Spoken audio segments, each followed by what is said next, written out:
Tom Bowley, Chief Market Strategist here at EarningsBeats.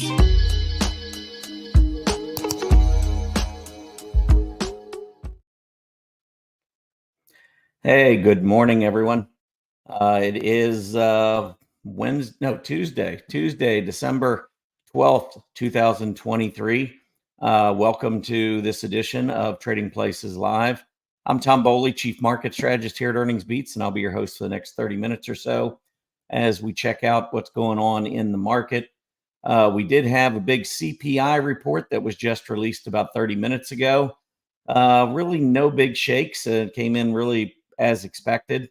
I think the headline PPI number or headline CPI number was 0.1% increase, and the expectation was for flat. So maybe there was a little bit of a tick to the upside in what was expected, but at the core level of CPI, there was it came in as expected, rising 0.3%. So no real shakes there. Initially, we saw a pretty nice pop to the upside. Looked like the market was going to get off to a really nice start today. And as I was just checking out futures a couple minutes ago, it looked like a lot of those gains had been given up, and we were closer to the flat line. So we'll see how we open heading into the opening bell. But we do have some warning signs. We got some really good news. So we got a little bit of a mixed picture. I mean, make no mistake, I'm bullish. I think everybody out there knows I've been bullish throughout 2023 with some hiccups along the way. Did turn a little cautious back in July.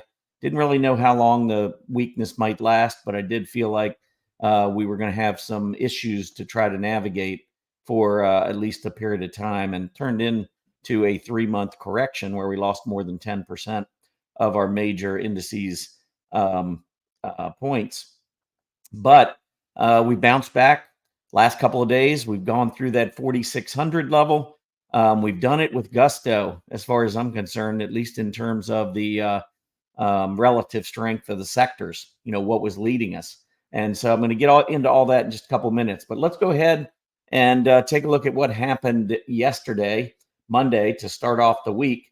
We had the Dow Jones Industrial Average finish up 157 points. That was up a little more than 0.4%. S&P 500 up 18. That was about 0.4%.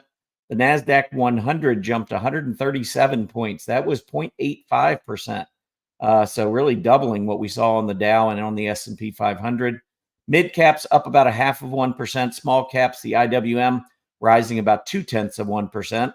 So the good news was we saw everything up yesterday, but on a relative basis, got to give a shout out there to the NASDAQ, certainly showing leadership and breaking out again, by the way. And look at that AD line. Continuing to move much, much higher. The Dow playing catch up as well on that AD line. Mid caps and small caps, not so much. So if I would say there's maybe one little wrinkle here in this move to the upside, it's that we're not really seeing the AD line moving up on the mid cap 400 and on the Russell 2000 like we're seeing it on the Dow, S&P, and the NASDAQ. Not sure what that might have in store for the major indices going forward. I'll continue to watch it. I think it's great that the AD lines are moving up on the mid caps and small caps, but you can see it's just been a little bit more labored move to the upside. And I'd be much, much more bullish in these two if the AD line was soaring there as well. Transports up 187 points, more than 1%, about 1.25%.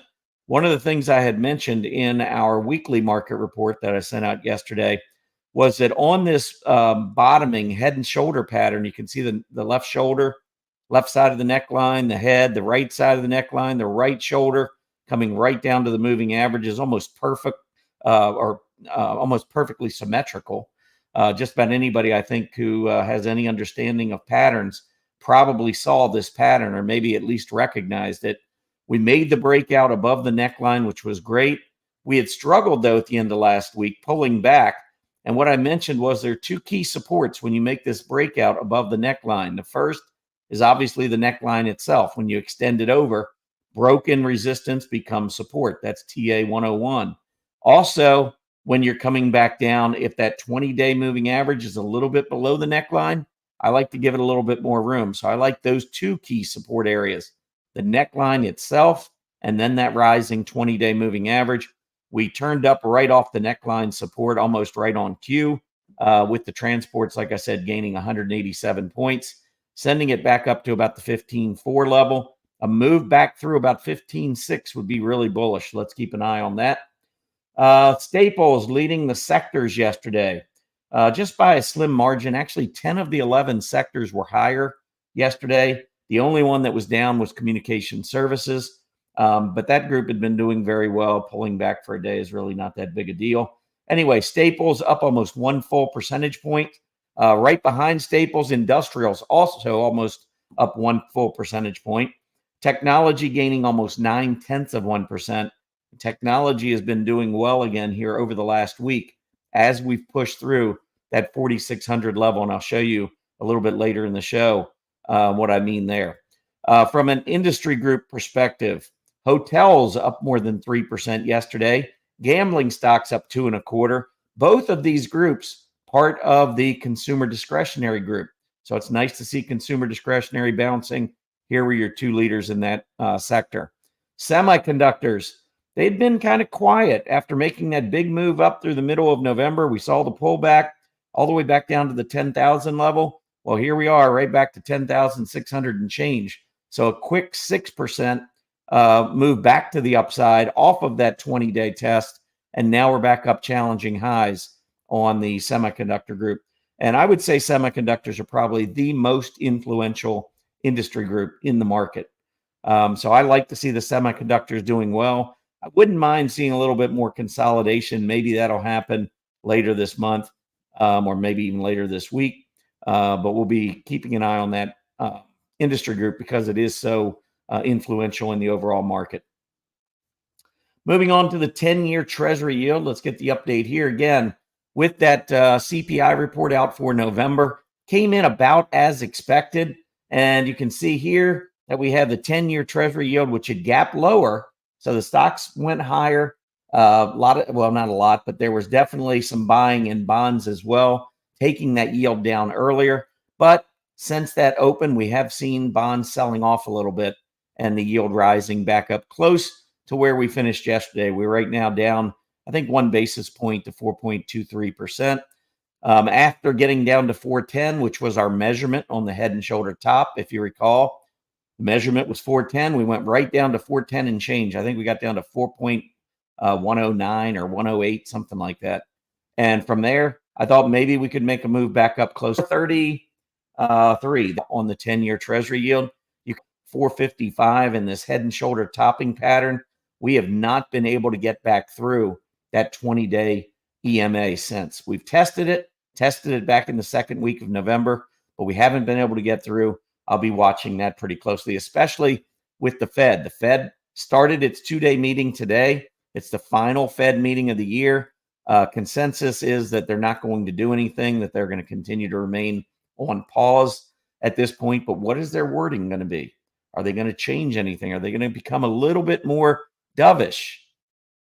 I don't know. I think probably they're going to remain vigilant, talking about being vigilant against inflation and ready to raise. And that's kind of been the theme that's been coming out of the Fed over the last month or so when they've been, doing their various speeches and so forth, their little tour that they go on. I don't know. I think that the 20-day is probably likely to cap the 10-year Treasury yield, but we could go up, briefly above. I mean, when we were rising, you can see we went below the 20 a couple of different times and then came right back up above.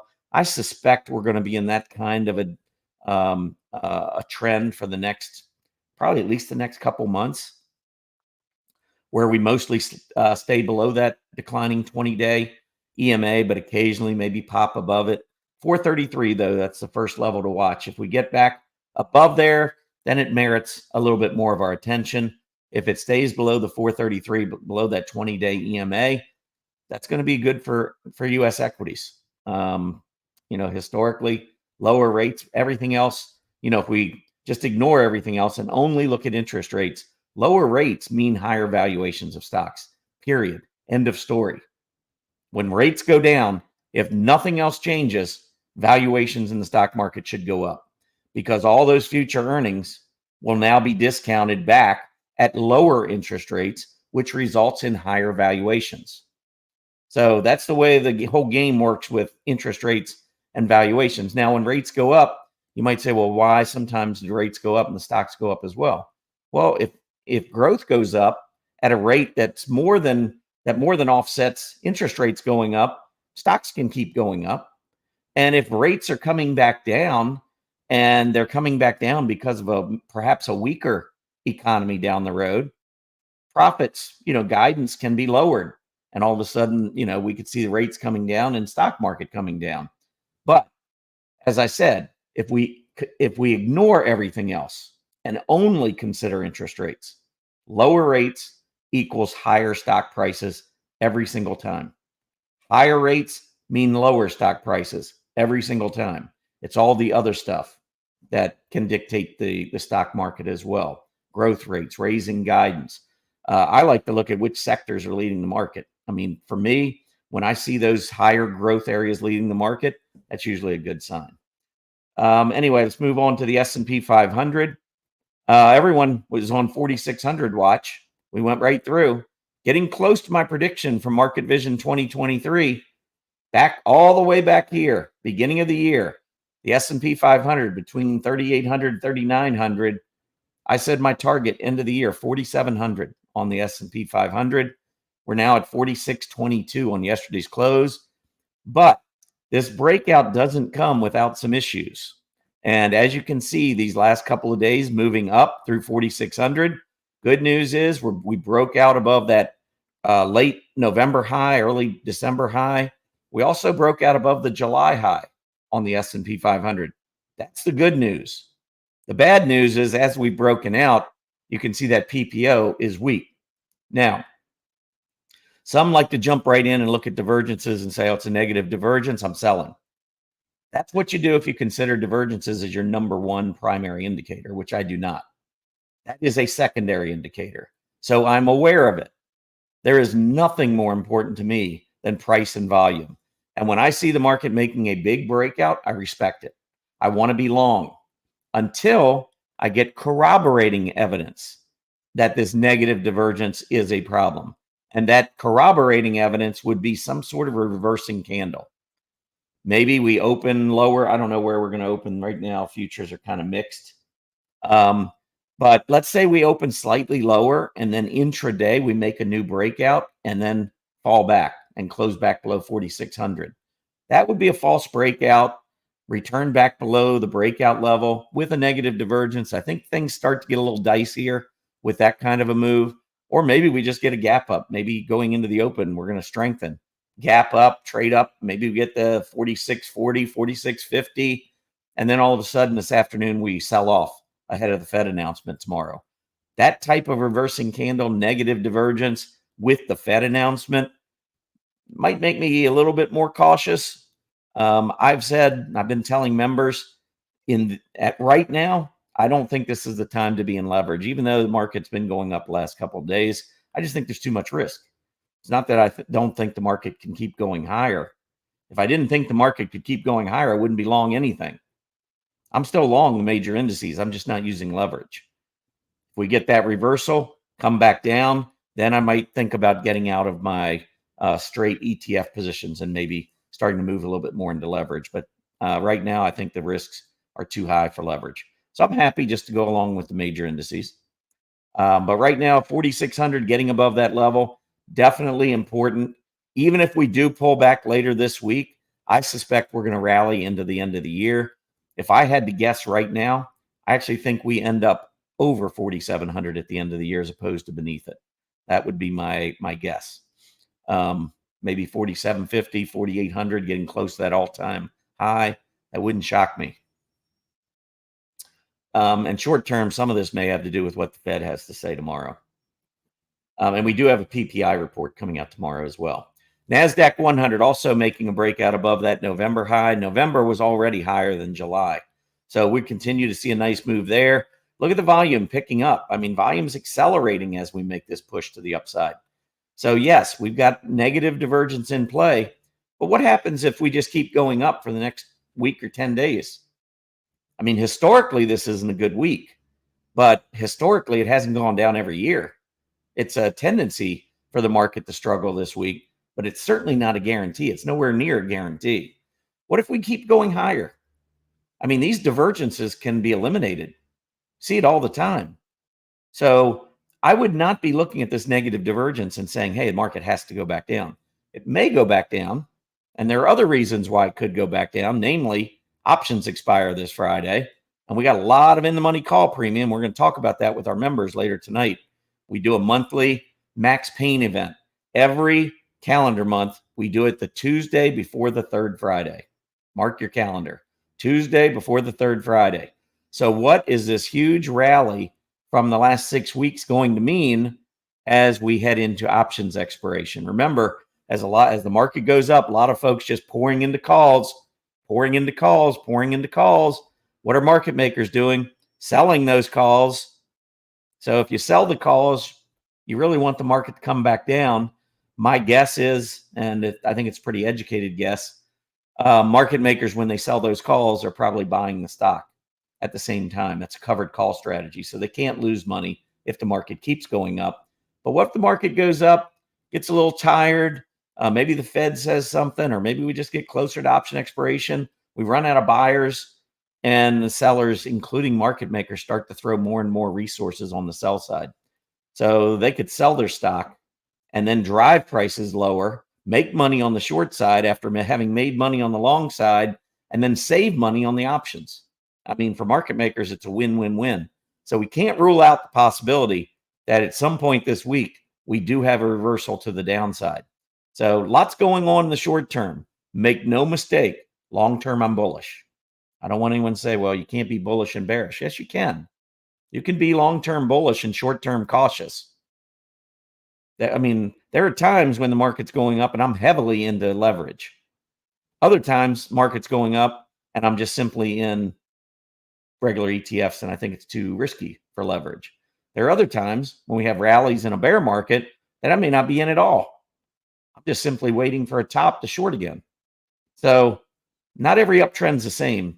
But I do believe that the market is going higher. I'm bullish as we head into the end of the year.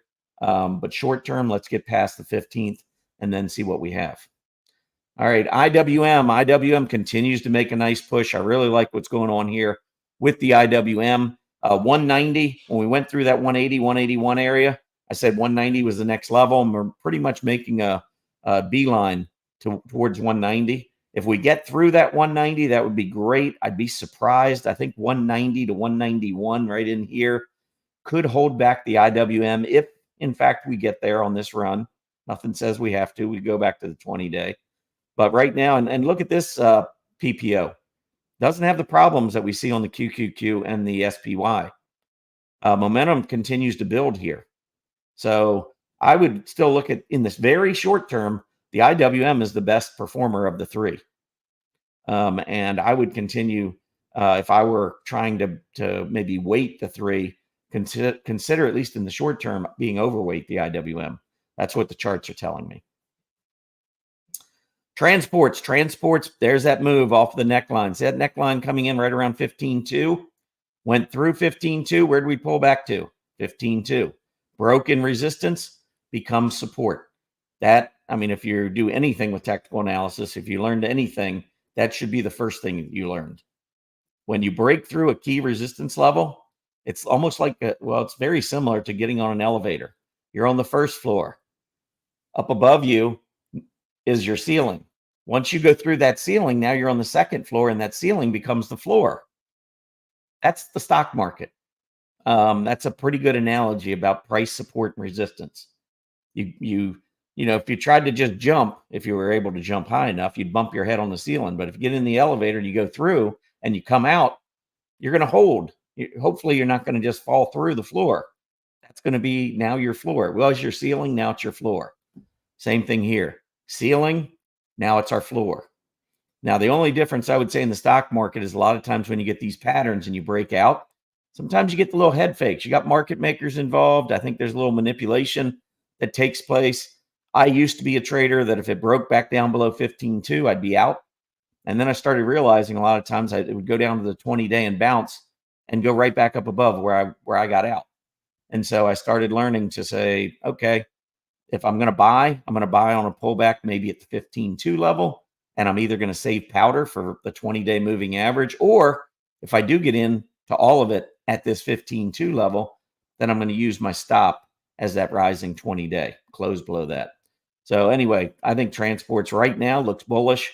Beautiful breakout of a bottoming pattern. Came back down, tested that, and then yesterday bounced as I would expect. So transport's looking pretty good there. All right, let's move on to the chart of the day.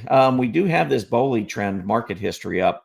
And in this chart of the day, I'm going to explain to you why it's important that you download that free report and start learning more about history. I'm a historian. I would probably put my research up against the Stock Traders Almanac.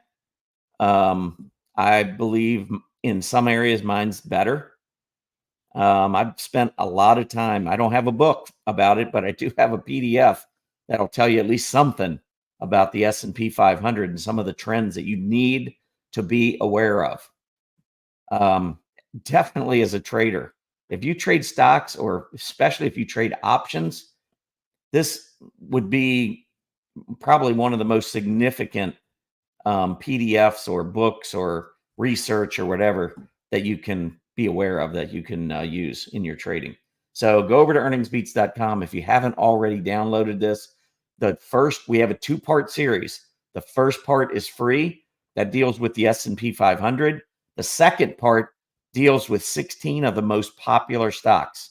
So I'm talking about Apple, Microsoft, NVDA, Meta, Amazon, Google, Tesla, Starbucks, Broadcom, list goes on and on. But check all of those. You can check all of those out with a nominal fee for the second report. First one's completely free. Check that out. I don't like to swear, but I promise you it's going to help you. It's going to help you understand a little bit more about how the market works. Anyway, chart of the day. If you want to subscribe at EarningsBeats, learn a little bit more about how we approach the market, name and an email address, hit that subscribe button, join the tens of thousands of people that are subscribed to our EarningsBeats Digest newsletter. It comes out Monday, Wednesday, and Friday. It is free. No credit card required. You can unsubscribe at any time. Name and email address. That's it. Anyway, make sure you check that. So what's the chart of the day for today? Well, I'm going to give you one of those 16 stocks that, one of them was NVIDIA for the month of November. NVIDIA loves November. And NVIDIA, I could go back. Let me just show you NVIDIA first. Because that hammer printed on the last day of October right at key support. And then knowing what NVIDIA does in November, that was one of my best trades of the year. Probably was my best trade of the year in terms of percentage over a short period of time. But NVIDIA, you can see straight up all the way back up to its prior high in November, leading up to its earnings report. Now the earnings have come out.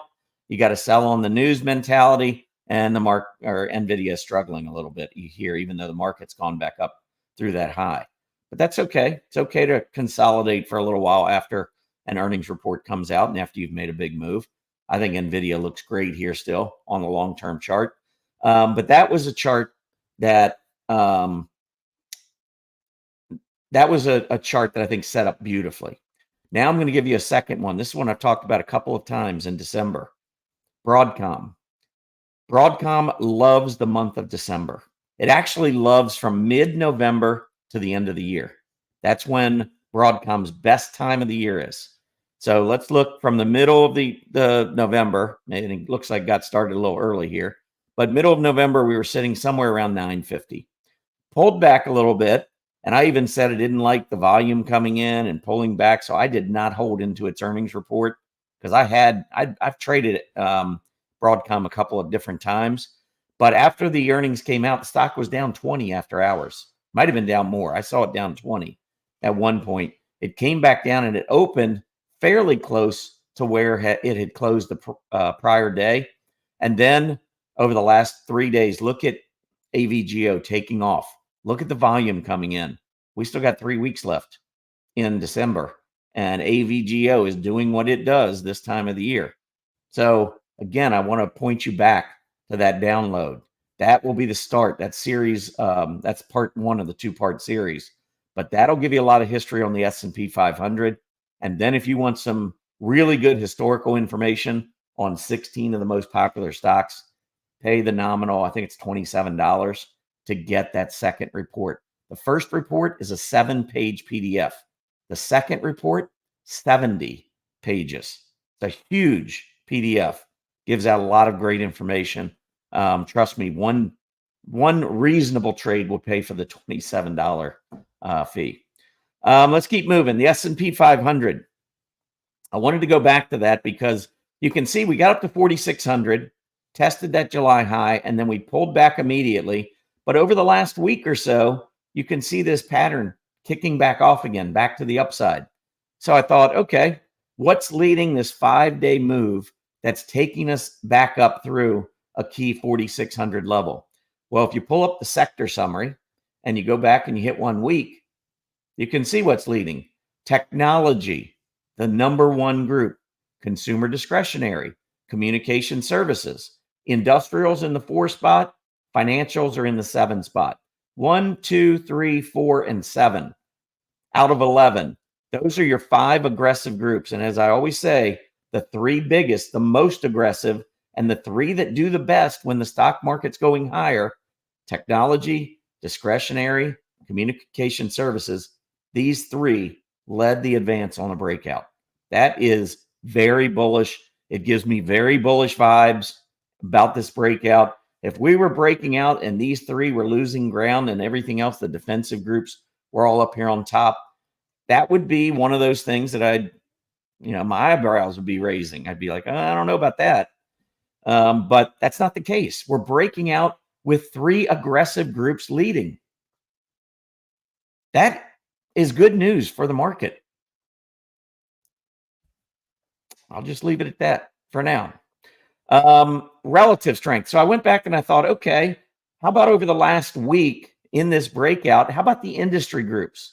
And this is my industry group relative strength chart list. And what you can do is you can go into the summary.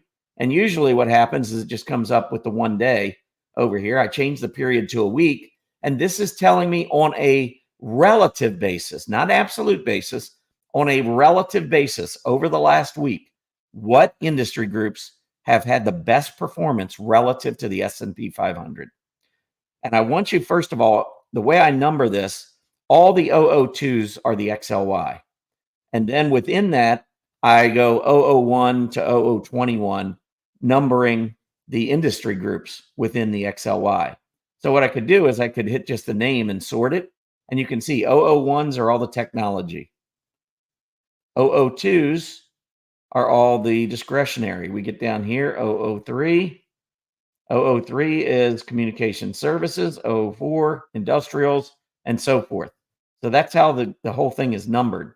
But what I want is the percentage change. And so I want you to look at the sector over the last 5 days, the sectors that are being represented by these industry groups.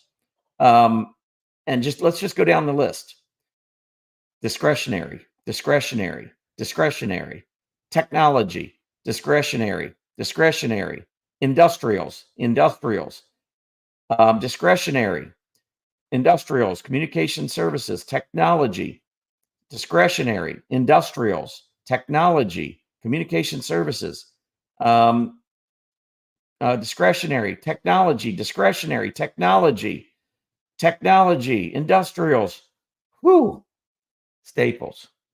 Look how far we had to go down to find one group outside of our aggressive sectors. We had to go all the way down. I don't know how many, what is that? Probably 25 industry groups before we finally hit something other than those 5 aggressive groups. This is all the relative strength right here. Pretty impressive stuff. And if you flip it and go down to the bottom, there's one technology. Now you got materials. There's an industrial, energy, industrials, materials, staples, energy, real estate, energy, staples, materials, staples, real estate. You getting the idea? Over the last week, as we made a major breakout, all of the aggressive groups are leading. all the defensive groups, or what I call neutral groups, energy and materials, are lagging. What picture is it painting to you? Because I can only tell you one picture it's painting for me, and it's bullish. All right, last thing. It's 9:30. We're going to wrap up. Oracle reported its earnings, and let's see here. Oracle, well, right now it's down 12, so it has market just opened, and Oracle down 12. They did beat, but they only beat by 2 cents. I didn't see their revenues, and I didn't see their whether or not they lowered guidance. But again, they beat on the bottom line. I'm kind of surprised. I would expect this level down here at 100 to hold, unless there was some sort of a warning. If there was a warning, I don't know, I might reconsider there. But that is a big level on Oracle as we go forward. We had a double top up here. We broke below, the middle part, pretty much made that measurement down to this low. And now we were trying to make our move back up. So I would be watching 100 on Oracle there. So far, maybe trying to make a little bit of a bounce back. All right, let's take a look at what is going on in the market. Where did we open? Mixed. So we got the Dow up 29. We got we got the S&P 500 down 5, still 46.17. NASDAQ up a half point, so basically nothing. Small caps down 0.2%. Mid caps down almost 0.2%. And the VIX is down, even though the S&P is down. So, I mean, that VIX down at 12.5 is another one of those signs that are just beating us over the head to be long. That doesn't mean we're not going to have pullbacks from time to time. But anytime you see a VIX, I'm going to say below 17, when it's falling below 17 is really good news. 13 to 17, that range is pretty good. Below 13, the annualized return of all the days that have traded during this secular bull market, when the VIX has been below 13, the annualized return of all of those days is 47%. Between 13 and 17, I believe the number was 37%. And you can find it actually in one of the articles I wrote. No, it's not going to let me get in there. But anyway, there's an article I wrote. If you go back, I believe it was the one that I said, it was something about this indicator suggests 0% chance of a crash or something like that. Or what are the chances of a crash? This indicator says 0. That's when I did a study of the VIX. And when the VIX is below, honestly, when it's below 20, we do better than the S&P 500's 9% annualized return.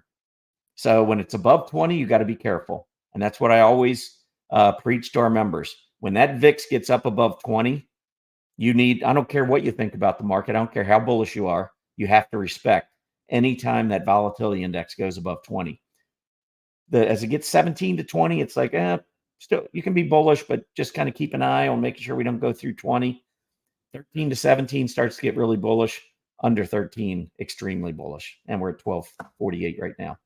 Anyway, that's it for me. Everybody have a great day. Be back tomorrow for your next Trading Places Live. I want to give a shout out to all of you that are watching this live on YouTube. We really appreciate that.